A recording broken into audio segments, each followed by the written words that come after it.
हाँ बेटा, 12th class के बच्चे हो तुम, सीनियर बच्चे हो, है ना। सीनियर तो साथ में मैं सीनियर भी लिख देता हूँ। अच्छा, अब एक बात करते हैं तुमसे कि 11th क्लास तुम पढ़ के आ चुके हो तो तुम्हें काफी सारा ज्ञान होता है, बढ़िया बात है। 12th क्लास में ऐसा होता है, मैंने मैक्सिमम टीचर्स जो है वो इलेक्ट्रोस्टैटिक से स्टार्ट करते हैं, मैं इसको अवॉइड करता हूं। क्यों? इलेक्ट्रोस्टैटिक्स बिल्कुल एक कुलम्ब्स लॉ, नई चीजें हो जाती हैं, उसके डिफरेंट फॉर्म्स, एक्चुअली बहुत बड़ा हो जाता है। तो धीरे धीरे मैंने बच्चों को उसमें बोर होते देखा। देखो, मेरा पर्पस तुम्हें ऐसा नहीं कि तुम्हें कोई एंजॉयमेंट चाहिए, लेकिन एक चीज जरूर है कि स्टडी में जब तक मजा ना आए, मजे से ऐसा मतलब ना तुम पिज्जा खाओ या तुम्हें मैं वाटर पार्क ले जाऊं, ऐसा मजा नहीं। You must feel it. तुम इसमें इतने कंफर्टेबल हो जाओ, तुम्हें नेचुरल लगे कि हाँ यार ये तो बड़ी आसान सी चीज है। फील आने का मतलब तुम्हें आसान लगनी चाहिए वो चीज। और आसान कैसे लगेगी? पहली चीज तो टॉपिक सिलेक्शन क्या हो, टॉपिक सिलेक्शन के बाद उसमें एंट्री कैसे हुई, वो इंपॉर्टेंट है। कुछ लोग ऑप्टिक्स से भी स्टार्ट करते हैं, वो काफी हद तक से कॉम्पिटिटिव लेवल पर, कई बार क्योंकि तुम 10th क्लास में, लेकिन मेरा उसमें सोचना थोड़ा डिफरेंट है क्योंकि ऑप्टिक्स तुम 10th क्लास में पढ़े होते हो और यहाँ पर उसको रीलिंक करना थोड़ा सा डिफिकल्ट होता है। और उसमें एक और बड़ी बात होती है, बच्चा तो किताब देखता है, तुम लोग तो किताब देखते हो, तो किताब में चैप्टर तो बहुत आगे, तुम सोचते हो पता नहीं सर ये मतलब कर क्या रहे। तो इसलिए मैं एक बिल्कुल डिफरेंट तरीके से चलता हूं और मुझे और बच्चों को दोनों को बहुत उसमें मजा आता है। वो चीज क्या है, मैं चलता हूं करंट इलेक्ट्रिसिटी से। अच्छा, करंट इलेक्ट्रिसिटी में नॉर्मली जो ट्रेडिशन है वो पहले होता है definition of current, definition of current I is equal to dq by dt। दूसरा, तो मैं मान के चलना कि ये मैं इंट्रोडक्शन दे रहा हूं, ये मेरी इंट्रोडक्टरी क्लास है 12th की, ये पहली क्लास है, मैं समझा दूं मैं कर क्या, गेटिंग? डेफिनेशन ऑफ करंट होता है, फिर उसके बाद करंट डेंसिटी, ये ऐसी मतलब टर्म्स होती है, यहां तक तो चलो हम समझ भी लेते हैं। फिर करंट डेंसिटी फिर समझाते हैं, उसमें ऐसे एक जो है मेटल है उसका क्रॉस सेक्शन है, ऐसे करंट जा रहा है, एरिया वेक्टर, ये ऐसा कुछ होता है, ठीक है। फिर आता है ड्रिफ्ट वेलोसिटी,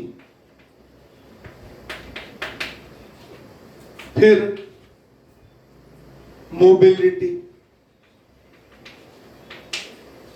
फिर टेम्परेचर कोफिशिएंट ऑफ, मेरे को लिखते लिखते भी थकान हो रही है, रेजिस्टेंस अल्फा। ये सारी कहानी पढ़ते पढ़ते तक बच्चे का करंट से नाता ही टूट चुका होता है कि अब पढ़ के आ रहे थे भाई, तो मैं इसमें से कुछ भी इनिशिएट नहीं करता, मैं सीधा आता हूं। सबसे पहले मैं जहां आता हूं मैं उसकी बात करता हूं। अब नो की बात हम नहीं करते, हम यस की बात करते हैं कि हम कहां से चालू होते हैं और कैसे हम टॉपिक को पकड़ते हैं, और फिर उसमें we feel the topic. Important ये कि अगर हमें टॉपिक में फील नहीं आया तो माना पढ़ना बेकार है। तो मेरा जो पहला टॉपिक जहां से एंट्री करने का है वो है, मैं सबसे पहले बात करता हूं सेल की, ठीक है। उसके बाद मैं बात करूंगा सेकंड नंबर पे रेजिस्टेंस की, उसके सीरीज, पैरेलल, ये दो कॉम्बिनेशंस, और फिर वो बाद में केवीएल, केसीएल, आईपीएल, यूपीएल ना, वो बाद में है। अभी मैं सेल की बात करता हूं। तो सेल में बेसिकली होता क्या, जरा वो बात आराम से समझ लो, तुम्हें फैंटास्टिक चीज समझ में आएगी, नई चीज हो सकता है तुम्हारे लिए। तुम अभी इलेक्ट्रोकेमिस्ट्री पढ़ोगे, उसमें ऐसा होता है कि कोई जो दो मेटल्स है नेचुरली, जैसे कॉपर है और एक जिंक, अगर किसी तरीके से हम किसी बिल्कुल आइडियल सॉल्यूशन में इसको डाल दें, ध्यान देना मैं आइडियल बोल रहा हूं, आइडियल सॉल्यूशन तुम केमिस्ट्री में पढ़े होगे काफी चीजें, वो केमिस्ट्री के हिसाब से बात है, मैं फिजिक्स के हिसाब से बात कर रहा हूं। आइडियल सॉल्यूशन प्रेसिपिटेशन ना हो, आयंस बिल्कुल बिना रेजिस्टेंस के मूव कर सके, कहीं कोई मूवमेंट में प्रॉब्लम ना हो, इंस्टेंटली रैपिडली सब कुछ हो। अगर हम इनको इंटरन एक सॉल्यूशन में डाल दिया, कॉपर को और जिंक को, कॉपर का अपना एक इंडिपेंडेंटली नेचुरली डिफाइंड एक पोटेंशियल होता है जिसको उसका इलेक्ट्रोड पोटेंशियल कहते हैं। सपोज मैं उसको +V1 वोल्ट बोल देता हूं, इसका अपना एक स्पेसिफिक एकदम से फंडामेंटल इसका अपना पोटेंशियल होता है, इसको इलेक्ट्रोड पोटेंशियल कहते हैं। मान लें V1 है। ऐसे ही जिंक रॉड का अपना एक इलेक्ट्रोड पोटेंशियल है, मान लो -V2। ये एक्चुअली हाइड्रोजन इलेक्ट्रोड के रिलेटिव होता है। मैं बात करूंगा कि पोटेंशियल एक रिलेटिव क्वांटिटी है, थोड़ा सा होल्ड करते हैं इसमें। अब अगर तुमने इन दोनों को, मान लेते मैं एक असम्पशन लेता हूं, इसकी वैल्यू है 1.2 + 1.2 वोल्ट और इसकी -0.8 वोल्ट। अगर इस आइडियल सॉल्यूशन में हमने कॉपर और एक जिंक रॉड को डाल दिया, मैं स्टैंडर्ड वैल्यू नहीं ले रहा हूं, मैं अज्यूम कर, ठीक है बेटा, क्योंकि केमिस्ट्री का मुझे इलेक्ट्रोकेमिस्ट्री में मुझे इतना आइडिया नहीं है, I am just giving you an idea. अगर ये परफेक्टली आइडियल सॉल्यूशन है, इन दोनों को साथ लगा दिया तो ये ऑटोमेटिकली हायर पोटेंशियल पर है। कितना? +1.2। प्लस का मतलब हायर होता है, मैं बीच में बात करता हूं, और ये -0.8 पे है। तो क्या होगा कि करंट या पॉजिटिव चार्ज इससे इसकी तरफ फ्लो होगा। ये नेचुरल एकदम से। कितनी सारी बैटरीज अभी मोबाइल में, लैपटॉप में, इनमें सब में यूज होती है लिथियम आयन बैटरी बेसिकली। उन सब का फंडामेंटल जो है वो यही है कि दो इलेक्ट्रोड लगाए हुए हैं जिन और अंदर केमिकल सॉल्यूशन है, उस केमिकल सॉल्यूशन में उनको डाला हुआ है। हालांकि वो परफेक्ट आइडियल नहीं है।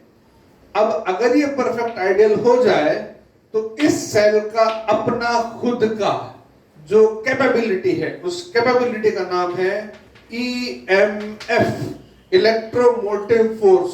वो फोर्स नहीं है, वो पोटेंशियल है, लेकिन नाम दे रखा ट्रेडिशनल, उसकी अपनी कैपेबिलिटी इलेक्ट्रोमोटिव फोर्स। वो हो गई 1.2 -0.8, ये हो गई 2.0 वोल्ट। अब ये सेल आइडियली बन गया 2 वोल्ट का। मैं फिर बोल रहा हूं, जितने भी तुम ये बैटरीज देखते हो मोबाइल में, लैपटॉप में, या जो भी इलेक्ट्रॉनिक इक्विपमेंट्स में, इनका फंडामेंटल यही है। अंदर सॉल्यूशन पेस्ट फॉर्म में हो सकता है, नॉर्मली मोबाइल बैटरीज में पेस्ट फॉर्म में हो जाता है, इसलिए बैटरी फूल जाती है। वो सॉल्यूशन नहीं होता, डेफिनेटली पेस्ट फॉर्म में होता है। और इलेक्ट्रोड्स में कोई और मेटल हो सकता है, डजंट मैटर, लेकिन होगा तो कुछ ना कुछ। और फंडामेंटल यही, बेसिक बात यही। तो बैटरी का ये पहली चीज जो सेल है, उसकी पहली चीज मैं ये बता रहा हूं, फर्स्ट थिंग, राइट, जहां से इनिशिएशन हुआ था। जो डेनियल सेल और लेग्रांजे सेल तुम केमिस्ट्री में पढ़ोगे, उसमें और डिटेल्स में आएगा। मैं यहाँ एक बेसिक इंट्रोडक्शन तुम्हें इसका दे देता हूं। एक बात। दूसरी बात, मैंने अभी बोली पोटेंशियल। पोटेंशियल को लेकर के दो बातें बताना मेरे को बहुत जरूरी है कि पोटेंशियल वर्ड जहां कहीं आएगा पूरी फिजिक्स में, पोटेंशियल का एक ही मतलब होता है। पोटेंशियल जो होता है वो पोटेंशियल एनर्जी पर मैं साफ ले लिखता हूँ ताकि तुम ध्यान रहे। पोटेंशियल कहीं भी रहता है तो पोटेंशियल का एक ही मतलब होता है, potential energy per unit entity. अभी तुम कैसे भी समझ सकते हो, जैसे कोई ग्राउंड से कोई हाइट है h, इस पे एक मास रख दिया, ये सबको अच्छा समझ में आता है। तो इसकी पोटेंशियल एनर्जी होगी, मैं इसको Vg मतलब ग्रेविटेशनल पोटेंशियल लिखना चाह रहा हूं इस पॉइंट पर। हाँ, तो इसकी पोटेंशियल एनर्जी हो गई mgh। ये m मास के लिए, तो unit mass per unit entity, कि कौन था, मास एंटिटी था, पर यूनिट मास के लिए लिया था, m लिख दिया नीचे, तो इसका पोटेंशियल होगा gh। इस रेफरेंस बिल्कुल सिंपल तरीके से समझा, कोई लॉ नहीं है, मेरे को समझाना है तुम्हें।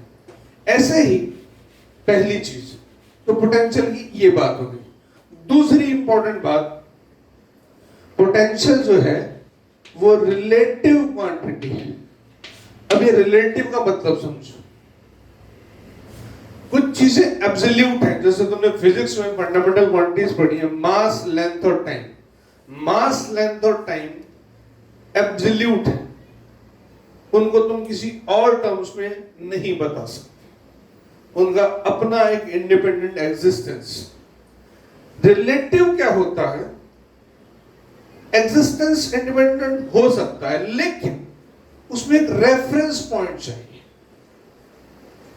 जैसे मैं एक सिंपल सी बात बोलूं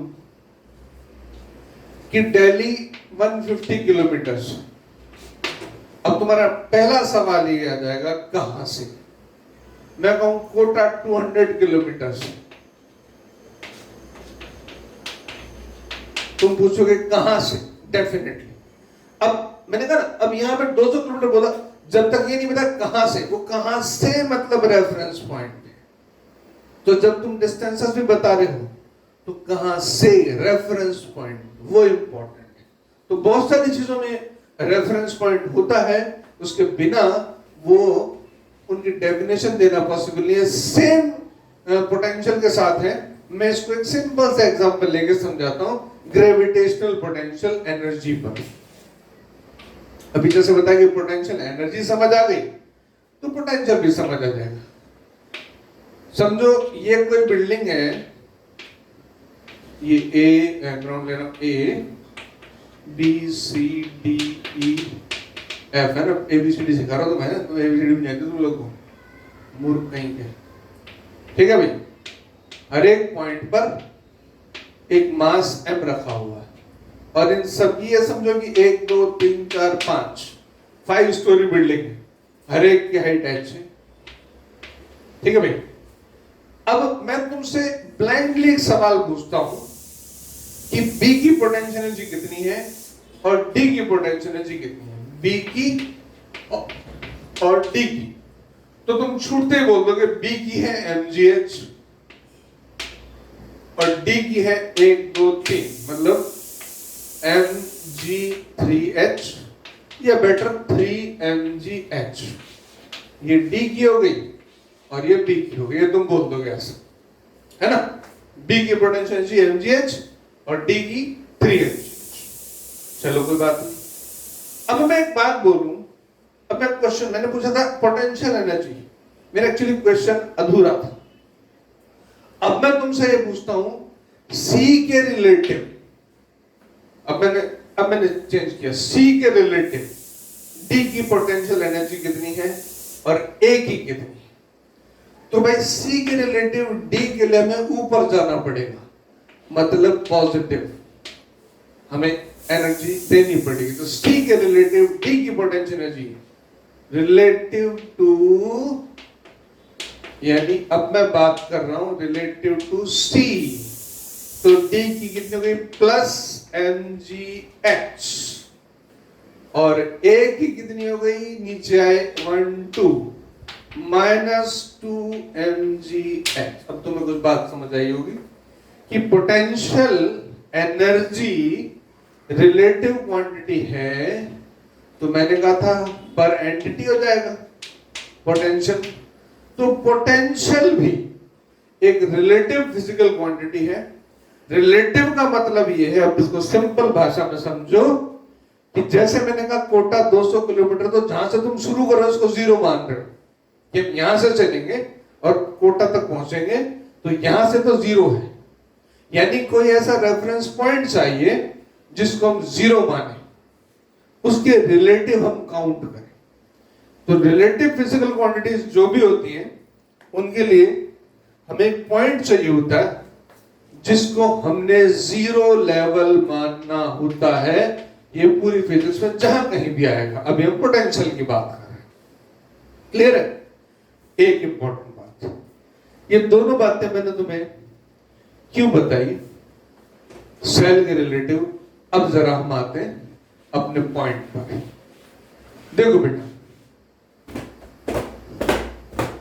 एक तीसरी इंपॉर्टेंट बात थोड़ी सी मैं इसमें डिस्कस कर लेता हूं। एक सेल है तुम्हारे पास, ये सिंपल सा ऐसे शो कर देता है ना, ये 10 वोल्ट का सेल है, ये इसका पॉजिटिव टर्मिनल, ये इसका नेगेटिव टर्मिनल। पहली बात तो ये ध्यान रहे कि पॉजिटिव का मतलब ये नहीं होता कि वो पॉजिटिव पोटेंशियल है। अभी एक बात समझो, जैसे मैंने लिया सी के रिलेटिव ए की नेगेटिव आ गई, सी के रिलेटिव बी की नेगेटिव आ जाएगी, लेकिन ए के रिलेटिव बी की पॉजिटिव आ जाएगी। तो पॉजिटिव नेगेटिव किसी चीज को एब्सोल्यूट कहना पोटेंशियल के मामले में पॉसिबल ही नहीं है, रिलेटिव है।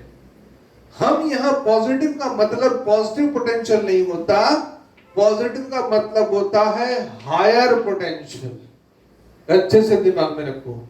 और नेगेटिव का मतलब होता है लेसर पोटेंशियल। बस इतनी सी बात। एक पॉइंट हायर पोटेंशियल पर है, एक पॉइंट लेसर पोटेंशियल पर है। एक्सटर्नल सर्किट में यहां से हायर से लेसर पॉजिटिव चार्ज या करंट फ्लो करेगा, ये कहानी होती है। अब मैंने कहा 10 वोल्ट की बैटरी, ये इसका पॉजिटिव टर्मिनल है, इसको नाम दे दिया मैंने ए, इसका नेगेटिव टर्मिनल है, इसको नाम दे दिया मैंने बी। मैं पूछूं तुमसे कि ए का पोटेंशियल कितना है और बी का कितना है, अक्सर मुझे बच्चे जवाब देते हैं कि ए का पोटेंशियल है +10 वोल्ट, ठीक है बेटा, और बी का पोटेंशियल है -10 वोल्ट। मैं कहता हूं ठीक है, चलो तो अब एक काम करते हैं, ए और बी के बीच का पोटेंशियल डिफरेंस निकालते हैं, VA माइनस VB। ये हुआ +10 वोल्ट -10 वोल्ट, ये कितना आ गया 20 वोल्ट प्लस। तुमने बैटरी कितने की ली थी 10 वोल्ट की, और तुम्हें वोल्टेज कितनी मिल रही है 20 वोल्ट की। ये तो मजेदार हो गया, एनर्जी कंजर्वेशन का रूल का वो हैंड्स अप, कोई मतलब नहीं, वो तो गया बाहर में। हाँ? अब जरा बात को समझो। अब मैंने जैसे कहा एक्चुअली एनालिसिस डेफिनेटली गलत है, ये एनालिसिस ऐसे नहीं होगा, क्योंकि हम अब मैं तुम्हें यहाँ क्लियर करता हूं। मैंने कहा बोला पॉजिटिव हायर, नेगेटिव लेसर, और ये रिलेटिव क्वांटिटी। इन जनरल तुम फ्री हो किसी भी ए या बी, किसी एक का, ध्यान देना, फ्री हो किसी एक के लिए, किसी भी एक का कोई पोटेंशियल अज्यूम करने के लिए तुम फ्री। मान ले तुमने ए का पोटेंशियल मान लिया +10, तो एसेंशियली बी का हो गया 0। क्यों? डिफरेंस 10 चाहिए, ए बी से 10 वोल्ट हायर है, दैट्स इट। 10 वोल्ट बैटरी का मतलब ये है कि जो पॉजिटिव टर्मिनल है वो नेगेटिव टर्मिनल से कितना हायर है, कितना 10 वोल्ट। अगर कोई कहे कि मैं VA का +7 वोल्ट मानूंगा, ठीक है भाई मान ले, तो VB आ जाएगा यार -3 वोल्ट। डिफरेंस अभी भी +7 -3 10 वोल्ट है। ये बात अच्छे से दिमाग में रहे, क्योंकि कई बार क्वेश्चंस ऐसे मिलेंगे तुम्हें कॉम्पिटिटिव लेवल पे, HCV में, DC पांडे में, कि एक बैटरी दे रखी है अच्छी खासी, है ना, और दे रखा है 15 वोल्ट की बैटरी है, और सर्किट दे रखा है कोई लंबा चौड़ा, उसमें पूछ लिया कि पॉइंट ए पर पोटेंशियल बताओ। बच्चे कहते हैं ये अजीब बात है, इसको 15 वोल्ट होगा। नहीं, आंसर आता है ए का पोटेंशियल आ गया +13 वोल्ट, तो बी का डेफिनेटली -2 वोल्ट, डिफरेंस 15 वोल्ट रहना चाहिए। Get it? ये पहली चीज है। अब यहां मैं फिर से वो बात बोल देता हूं बेटा, मेरा पर्पस होता है क्लास में जब कोई बच्चा एंटर करता है नई क्लास में, तो उसको टॉपिक जो भी पढ़ाया जाए अच्छे से ऐसा सेलेक्ट करके उसमें उसका फील आना चाहिए, बुकिश नहीं होना चाहिए कि मैं इलेक्ट्रोस्टैट से चालू कर दूं, अब ये डेफिनेशन लिखो, अब ऐसे समझो, ये ऐसा होता है वैसा होता है। नहीं, तुम बड़े हुए हो, तुम ऐसे नहीं मानोगे। तुमने सेल्स 10th क्लास में पढ़े, मैं सिर्फ उसी बात को एनलार्ज कर रहा हूं और फिर तुम्हें इस टॉपिक में लेके आऊंगा सो दैट तुम क्वेश्चंस करोगे करंट वाले, ओम्स लॉ वाले, तो तुम्हें थोड़ा सा फील आने लगेगी, फील आएगी तो डेफिनेटली तुम सब्जेक्ट में कंफर्टेबल हो जाओगे। फिर मैं तुम्हें कुछ भी पढ़ाऊं अच्छे ढंग से तो तुम उसको एक्सेप्ट कर लोगे, बिकॉज तुम लोग की एक अपनी आइडेंटिटी है, तुम लोग को चॉइस नहीं दी जाती, मेरे विचार से दी जानी चाहिए कि तुम डिसाइड करो। कई जगह तुम कहते हो सर आप बताओ, तो हम लोग का रिस्पॉन्सिबिलिटी बनती है कि हम लोग ऐसा टॉपिक चूज करें जहां बच्चा बर्डन ना फील करे, बोर नहीं, बर्डन ना फील करे। तो मेरे हिसाब से ये टॉपिक मैं यहां से स्टार्ट करता हूं। सेल की डेफिनेशन मैंने यहां पे ली, तो सेल के बारे में मैंने तो जो बात बतानी थी वो यहां से क्लियर कर दी।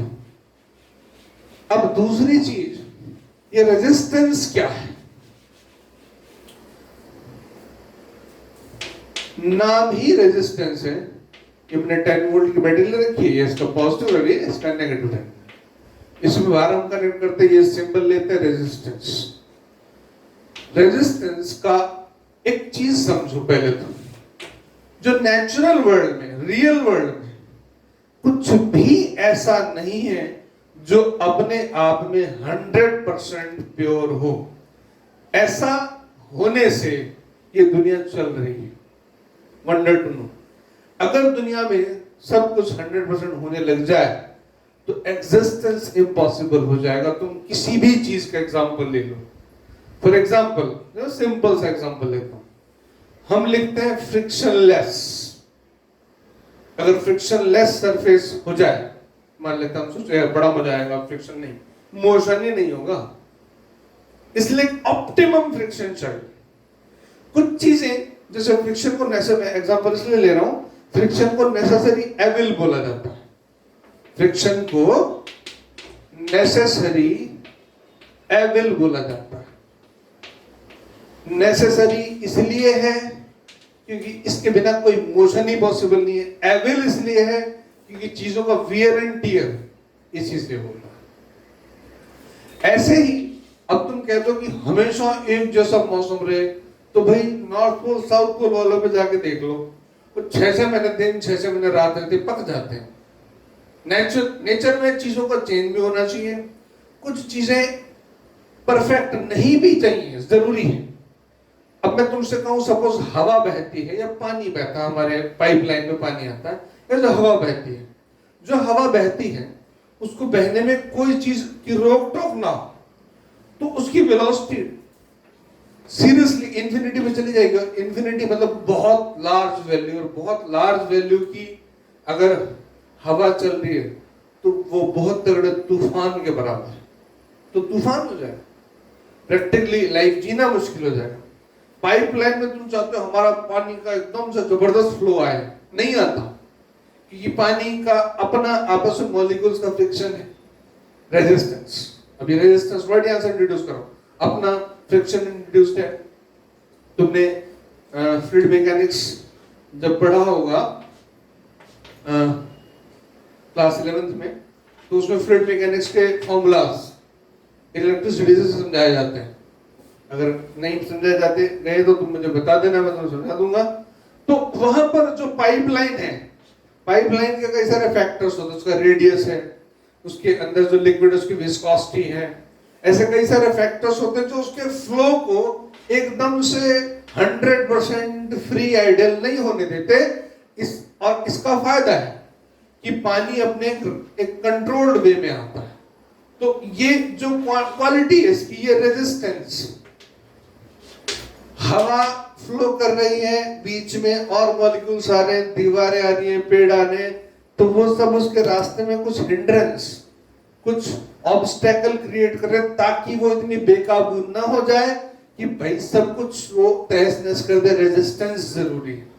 सेम इलेक्ट्रिकल रेजिस्टेंस की अगर मैं बात करूं तो ये जो वायर है, इस वायर में करंट फ्लो हो सकता है, चार्ज फ्लो हो सकता है मेटल में से, नॉन मेटल में से फ्लो नहीं हो सकता, तो उसकी बात खत्म कर दो, उसको हटाते हैं। लेकिन ये मेटल वायर है, ये मेटल वायर होने के बाद भी इसमें एक प्रॉपर्टी है रेजिस्टेंस, यानी ये इतना भी नहीं है कि इसमें तुमने बैटरी लगा दी तो ये चार्ज को बिल्कुल कह देगा भाई तू आ जा, तू तो सब कुछ छोड़ छाड़ के पूरा मेरे अंदर से फ्लो कर दे। नहीं, इसका ये वाला इन दो बातों से एक कंट्रोल्ड तरीका जरूरी है कि इसमें कुछ हिंड्रेंस होना चाहिए, इसलिए इसका नाम रेजिस्टेंस है।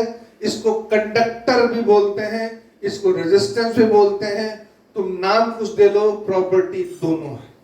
बिल्कुल रियल वर्ल्ड में जो चीज एग्जिस्ट कर सकती है। ये एक फर्स्ट लेक्चर मेरा है जहां मैंने तुम्हें एक इंट्रोडक्शन दिया, एक एंट्री दी कि 12th क्लास में हमने एंट्री ऐसे कर। सेकंड क्लास में मैं तुम्हें ओम्स लॉ, सीरीज पैरेलल और उसके बाद उसमें कुछ सीधा न्यूमेरिकल भी लेकर चलूंगा। You will enjoy that, you will love it. उसके बाद हम आगे उसमें पढ़ेंगे।